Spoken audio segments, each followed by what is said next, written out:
These are curable illnesses.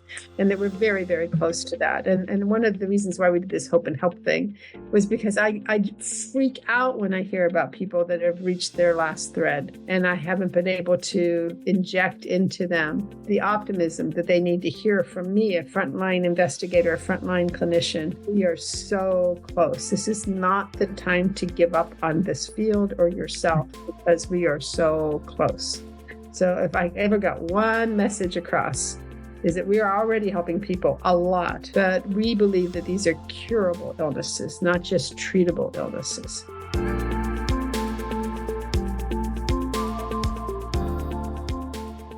I'm Haylie Pomroy, #1 New York Times bestselling author and the Assistant Director of the Integrative Medicine Program at the Institute for Neuro-Immune Medicine. Today, I'm going to gather some pearls of wisdom about those of you that are suspecting or dealing with post-viral infection, post-viral chronic fatigue, ME, maybe long COVID. And of course, in order to do that, I am going to be joined by Dr. Nancy Klimas. She is the director of the Institute for Neuro-Immune Medicine at NSU, as well as the director of environmental medicine at the Miami VA GRAC. Dr. Klimas, thank you so much. I am so excited to gather all of these pearls of wisdom from you today. Great. I'm always glad to be here. It's fun being full of pearls and all. I will tell you, I wish that everybody could spend 3 hours in the clinic with you as their patient visit, but I recognize and I realize that that's not a reality for 99.99999% of the US population. And even though we do have people that fly in internationally, globally as well. So what I'm hoping to do today is take or a distillation a little bit of your vast experience in this space and see if we can't just share some with all of our listeners today. I want to start with talking just a little bit about, if you can give me kind of the Reader's Digest version of how you became to be Dr. Nancy Klimas in this space and time. So yeah, I mean, there's a lot of reasons behind why I do what I do, but I will say that perhaps the main reason is that I am a feminist in my heart and soul, and I was so extraordinarily offended by the way the medical establishment was treating women with a very real disease and presenting to doctors that were not believing them. So I'd have to say, perhaps my passion started just from the hysteria diagnosis or the yuppie diagnosis. By the way, the women were just disregarded and misrepresented and treated to a whole bunch of antidepressants and things rather than treating their illness as the very real entity that it is. So that's maybe where it came from. I also have other things. My mom had fibromyalgia, and I could see how much she suffered from that. That really blighted her life. And many, many, many of my patients are my friends. And so I know from not just from the doctor's office, but also from my own being able to share their lives in other ways, how much this illness has affected them. I actually didn't know that was a large motivation. It's been a very large motivation of my own too, even being in the nutrition and weight loss space, right? A lot of I always say the guilt and shame club, thing is, what is this business that we're teaching our girls not to eat, not to respect themselves and be respected, and the bottom line is right. Now this is about respect. So, right. Well, that's wonderful. That's your own perceptions of what's wrong. And if you think something's really wrong, don't let somebody else tell you that it's not. Just get after it and try to figure it out. So, right.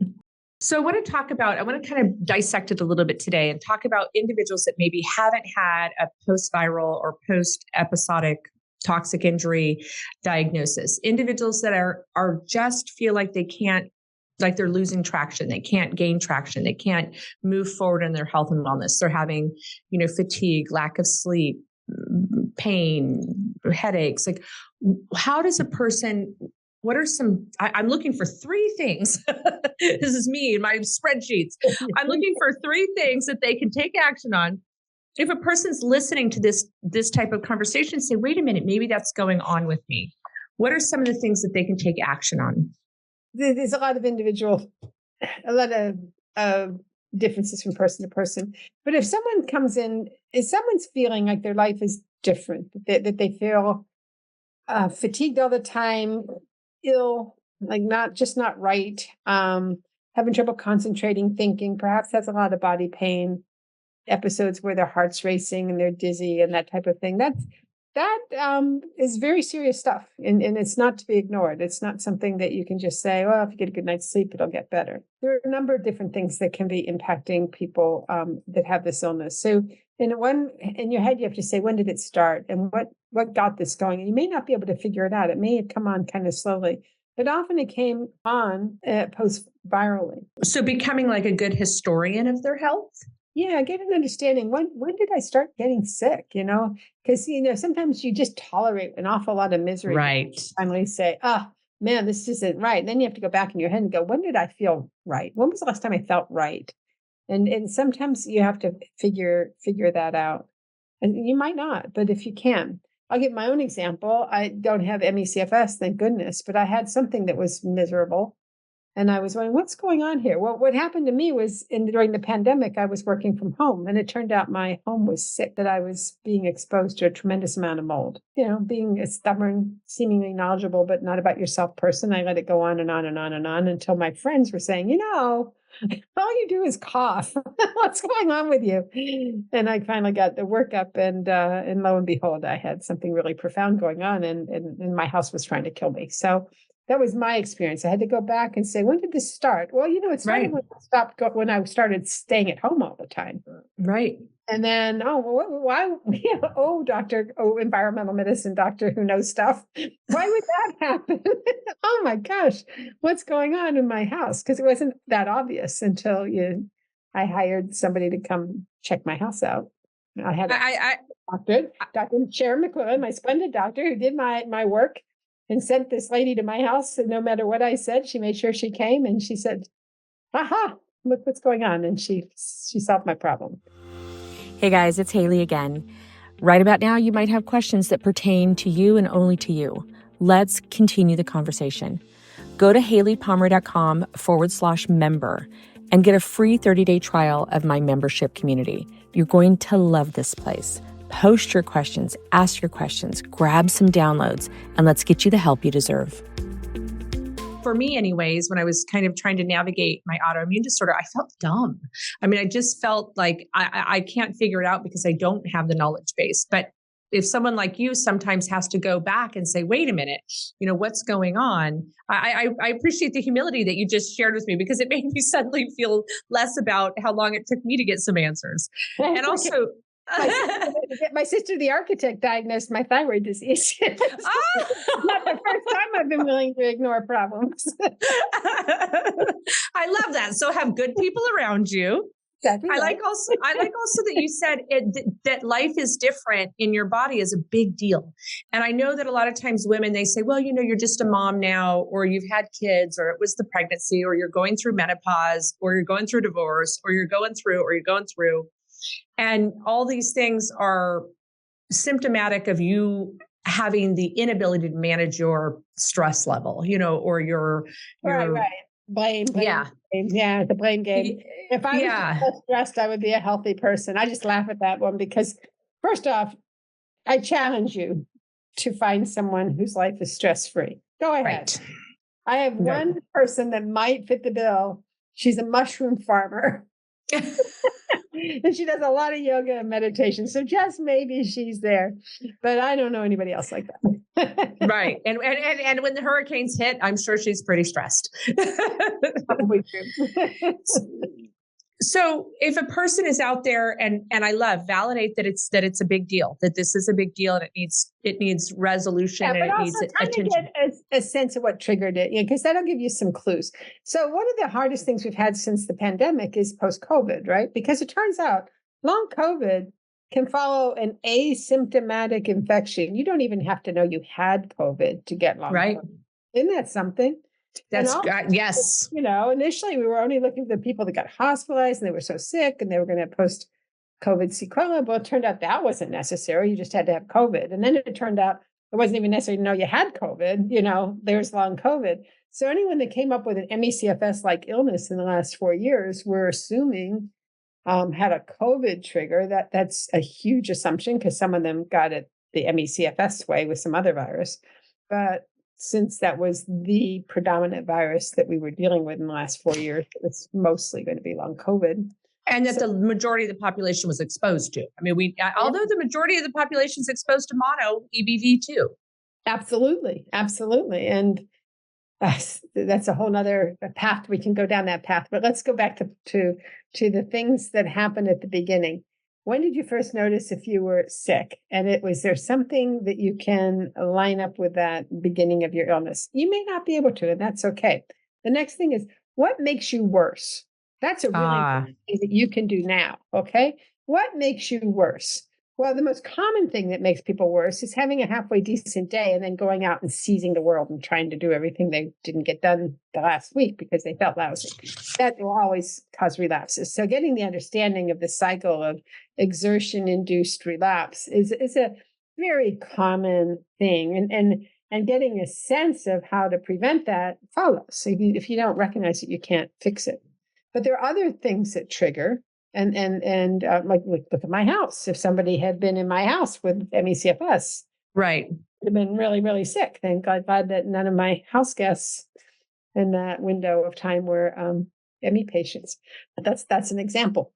Foods. Some people trigger off of foods or fasting or have some little signals that clue them that they can predict things that make them worse. And then the flip side of that is what makes you better. What makes you better? Yeah. So I like creating that list. Like in business, we have this process that we go through. Yeah, we have this process that go through, and it's 100 lines.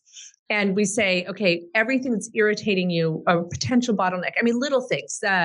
Jack Canfield gave the example when we were doing this together one time about he never had scissors on his desk, and he was so irritated and so frustrated because one of his family members would always come into his office and steal the scissors off his desk. And he would get an argument with his wife over it. And, it was just this big, huge issue. So identifying the things that caused him stress and then going and relieving or supporting the ones that are the easiest to support. He bought himself a pack of 24 scissors. Didn't get irritated anymore, right? No more problems. But sometimes it's the big, massive things. Like you think, well, I have to cure this, or I have to have a curing in my body. But sometimes it's identifying some of those little things. So I like that. Make the list of what makes you worse. Make the list of what makes you feel better. So if it's right, and that's true in life, but it's also true in medicine, right? Because you've been through a bunch of doctors and they've been trying a lot of stuff on you, and some of it didn't work and some of it helps. So what was that list? And one of the things that people will say makes them better is that they wake up knowing what kind of day they're going to have. Okay. Well, that may not be because they got a good night's sleep. That's what you would assume. And we all make way too many assumptions. Sometimes they wake up and their pulse is 120 and they know this is going to be the world's worst day. This day is going to be dreadful. Right. And someday they wake up and their pulse is 60. They're going, well, dang, this might be a good day. So already their body has told them something, that their sympathetic drive is off kilter. Don't push it. Right. Versus, you kind of chill today, vagal nerves kicked in, all that good stuff's going to happen today, and you're going to have a pretty steady day.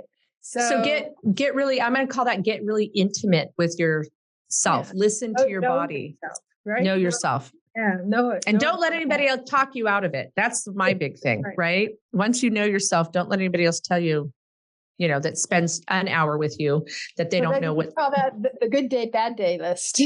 Okay. What do you know is going to make a good day, and what do you know is going to make a bad day, and be self-aware enough to figure that out, and then bring that to me, and I can see if I can improve on things. Hey guys, it's Haylie Pomroy, your host. Right about now, you're probably struggling to achieve the health that you deserve, and you're just not sure what you need to do in order to get it. So what I've done is I've created a special link for you that will give you the nutrition and supplement programs that I use in my private practice to achieve amazing results for my clients and my community. Go to HayliePomroy.com/podcast. Plus, when you use that link, you'll get a 20% discount just because I love you. Again, that's HayliePomroy.com/podcast. Now, back to the episode. What about someone that's recently been diagnosed? So the recent diagnosis people are struggling with a great big diagnosis that's complicated, and Right. And it's not easy to find out the information you need to know to understand it yourself. Okay. The NIH and the CDC have some nice web pages that are sort of like primer level. We just had a guest, Court Johnson, with healthrising.org, where he's got a beautiful webcast, a web page that goes deep into the weeds of what is this illness and what's the latest science and things that help and things that hurt. The MECFS doctors have something called the MECFS Clinicians Coalition.org webpage that also gives you information to bring back to your doctor that with guidelines and treatment clues and all of that.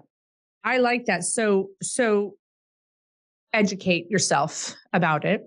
Education. So exactly right. You won't be your best advocate for yourself if you don't know what to ask. So immerse yourself a little. Don't obsess. Don't make it ruin your life. You should be able to put it back down and read a book.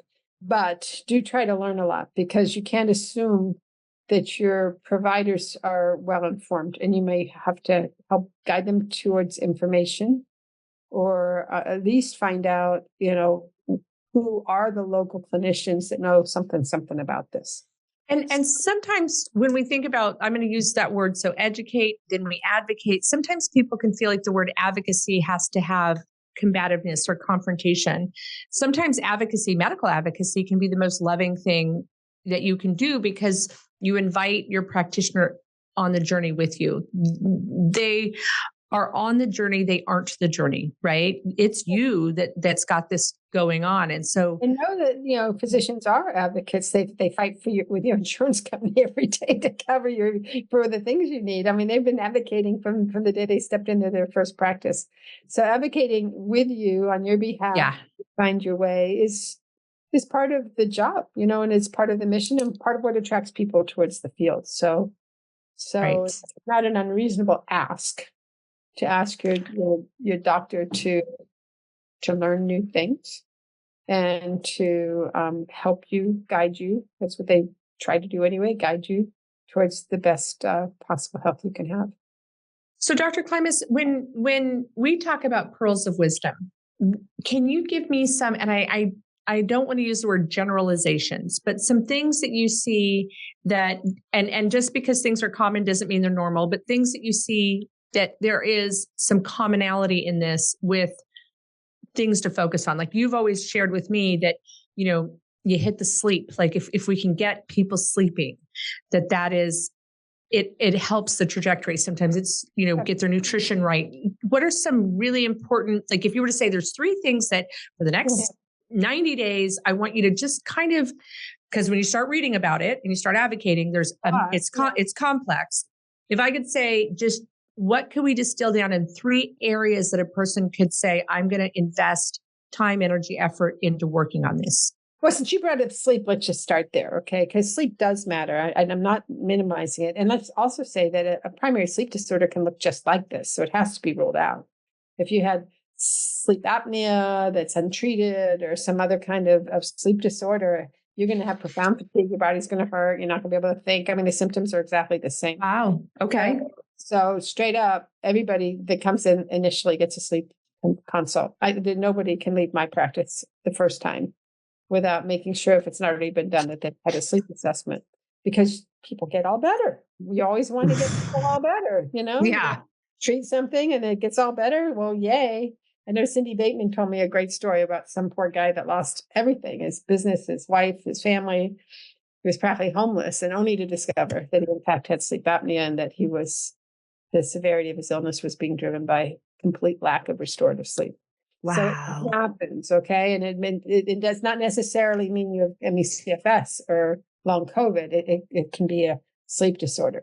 Now, you can have MECFS or long COVID or Gulf War illness or toxic exposure related illnesses and also have sleep disturbances. Right. And that's where I'm going to spend my focus, okay? So once you've ruled out the other thing and you're dealing with this, when you're profoundly fatigued, your muscles are profoundly fatigued. Well, all night long, you're trying to keep this airway open. It's subconscious.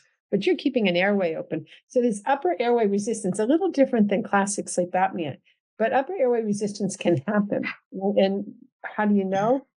You snore, you may not have actual apneic episodes, but if you have one of those little O2 sat meters on your finger, it could drop. So there's ways to check on that. And there's simple things you can do. If you sleep on your side, you're not going to close your airway as much as if you sleep on your back. Simple things. These are so simple. The other thing that happens a lot with sleep with our patients is they're so tired during the day, they take long naps. Well, then they're not tired at bedtime. Right. So trying to get their cycle back to a day-night cycle. I'm a total believer in the power nap. I'm all about power naps, but I'm not good about 3 and 4 hour naps. Got it. Up, right?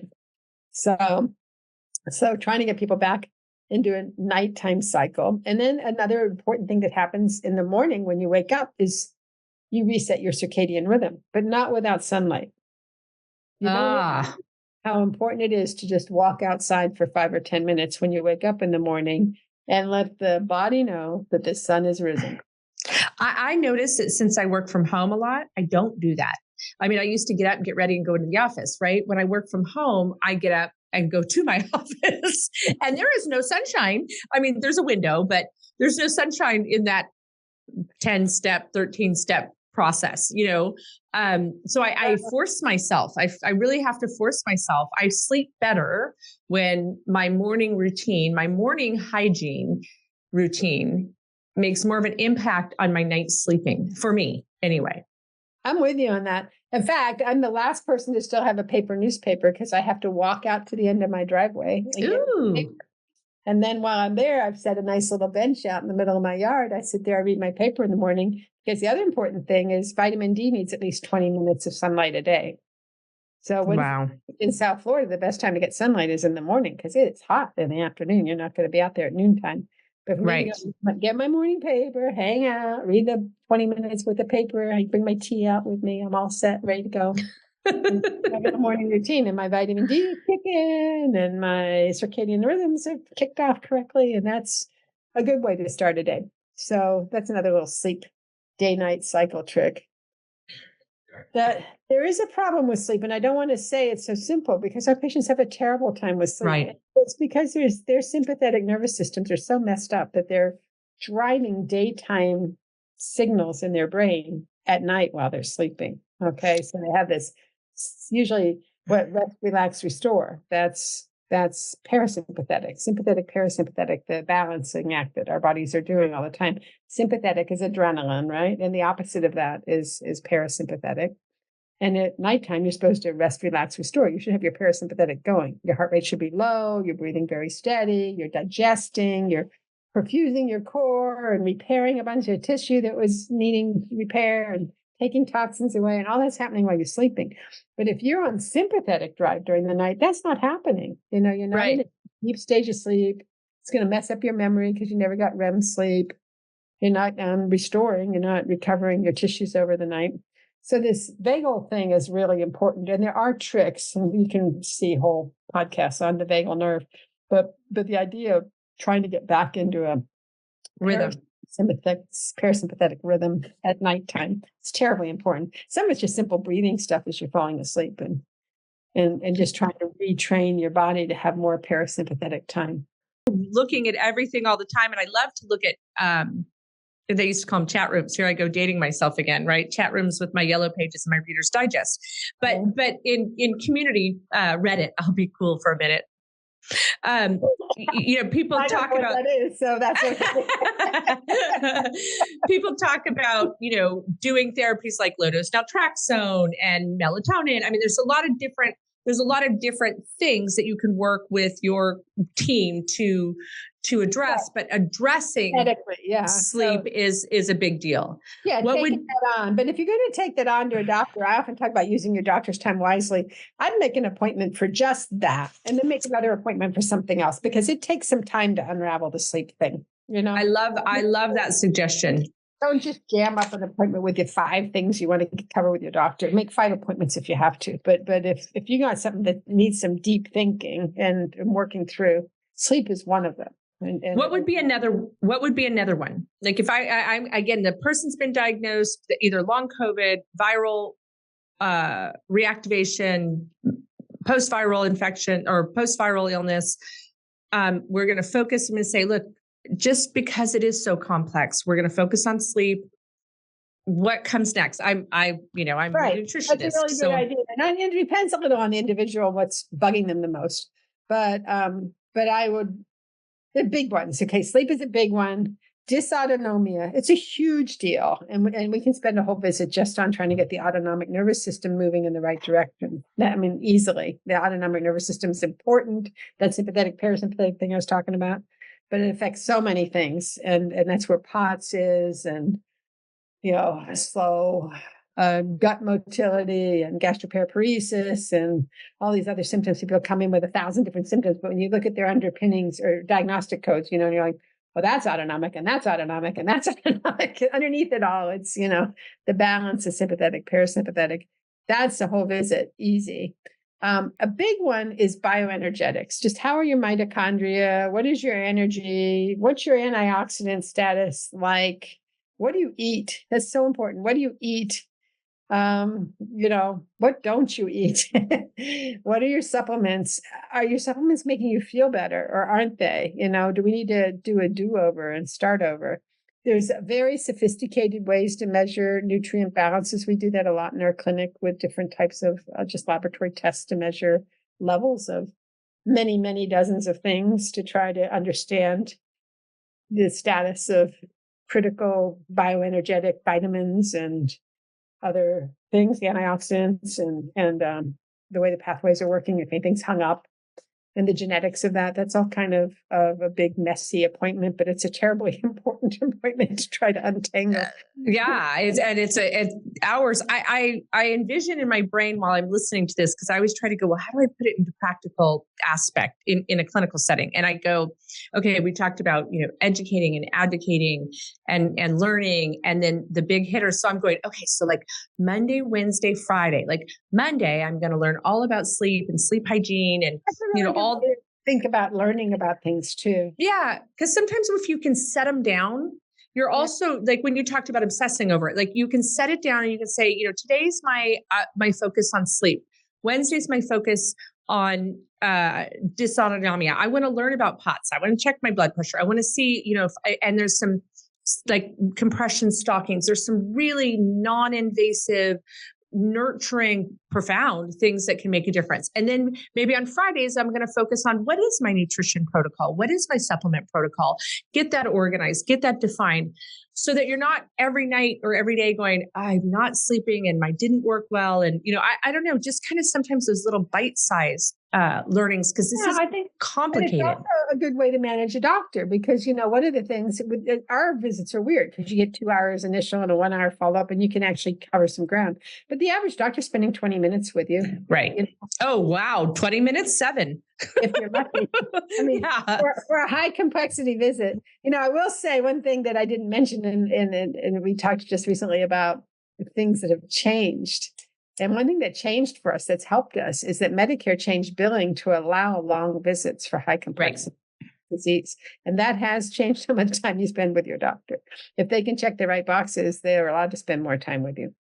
So, but be organized. Be organized and be succinct. Don't waste it. I have to honestly say, because so many of my patients are my friends, they check on my grandkids, I check on their grandkids, has things, and I'm always, oh, shoot, I just used 10 minutes of your time.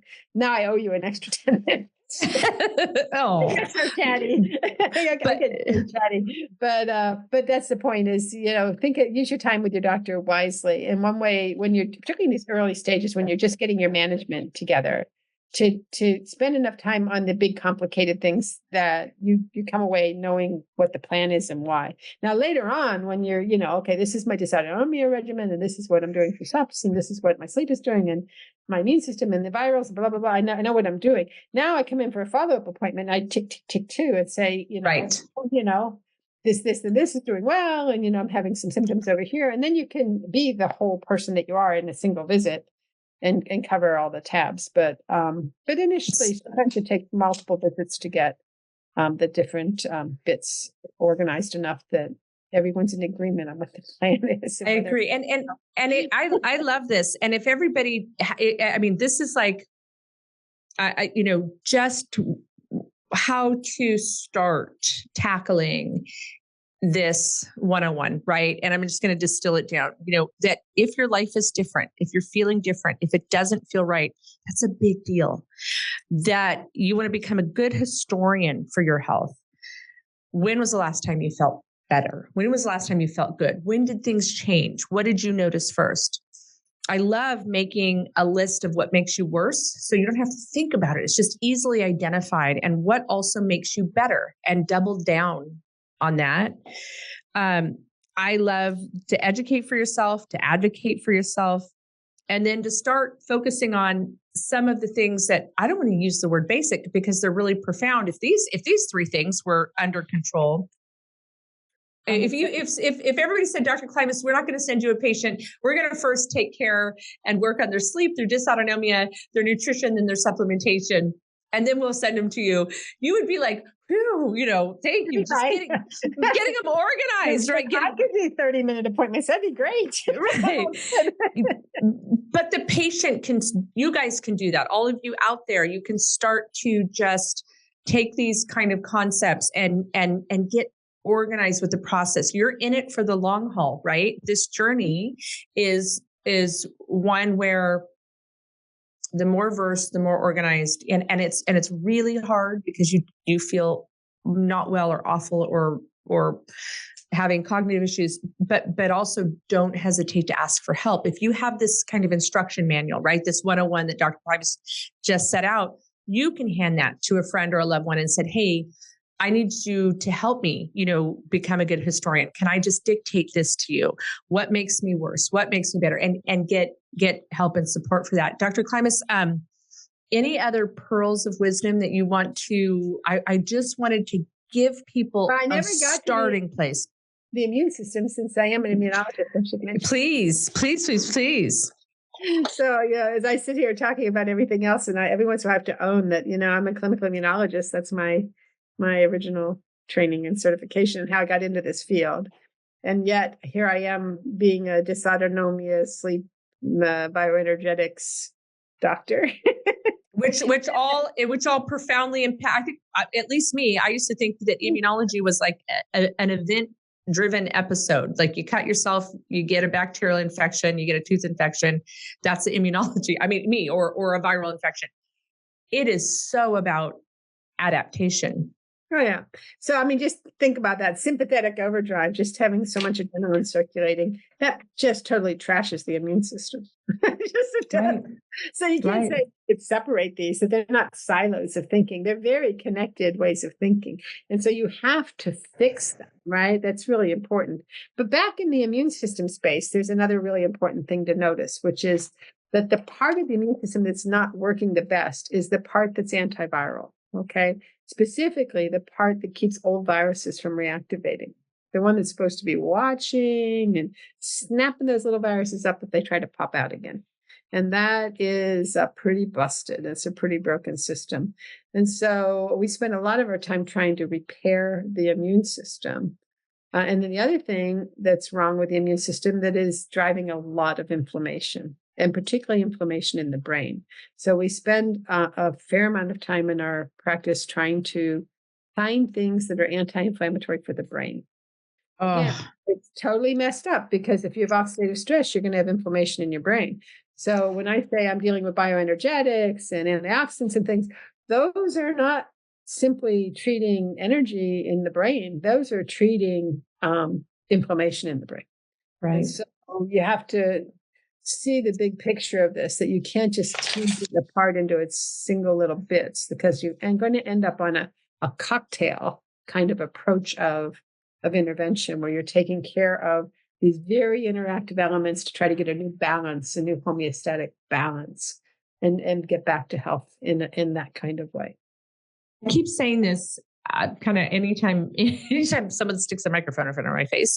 I hope that there are some good things that came out of the pandemic. One thing that I've seen kind of from the outside looking in medicine is we're forced to look at complex treatment because of the complexity of long COVID, which is so similar or mirrors the complexity of ME/CFS. So the docs that were addressing ME/CFS were acutely aware of that way ahead of time. But we're having all these other care centers pop up, and there's not I don't think that there's a magic pill, because it's not a broken bone. It's not a high cholesterol. You know what I'm saying? So I think it's going to change the trajectory of medicine. I really do. I think that if we're going to treat these patients, and there's a lot of them, we're going to have to think with more diverse or cocktail of options. My family accuses me of being a rose-colored glasses person. I've always been that way. And I still am that way. I can't believe I've been doing this for as many years. I haven't gotten cynical yet. I guess a little cynical. Not terrible cynical. Because I absolutely never on the patient's behalf. Never seen that. Not that. No, I really believe we can cure this illness. I mean, yes, these are curable illnesses, and that we're very, very close to that. And one of the reasons why we did this Hope and Help thing was because I freak out when I hear about people that have reached their last thread, and I haven't been able to inject into them the optimism that they need to hear from me, a frontline investigator, a frontline clinician. Right. We are so close. This is not the time to give up on this field or yourself, because we are so close. So if I ever got one message across, is that we are already helping people a lot, not a lot. But we believe that these are curable illnesses, not just treatable illnesses. So I just wanted to leave that great big pearl on the table, is that we're going to keep at it until we got it, and that's really, really important to hear. I love that. Dr. Klimas, thank you so much. And I think that everybody out there, if you know somebody that's struggling, make sure that you let them know that there is hope. We are seeing, I feel very fortunate to get to witness what we see in the clinic every day, our Friday clinicals, where everybody comes together and hundreds and hundreds of hours of education pour over cases, right? And there is a significant amount of hope, and this is to provide help. And I just can't thank you enough for being on. I think sometimes in the complexity of all of this, it helps to give us a guideline for where to start and to get in the right direction to getting well. Thanks. I appreciate that.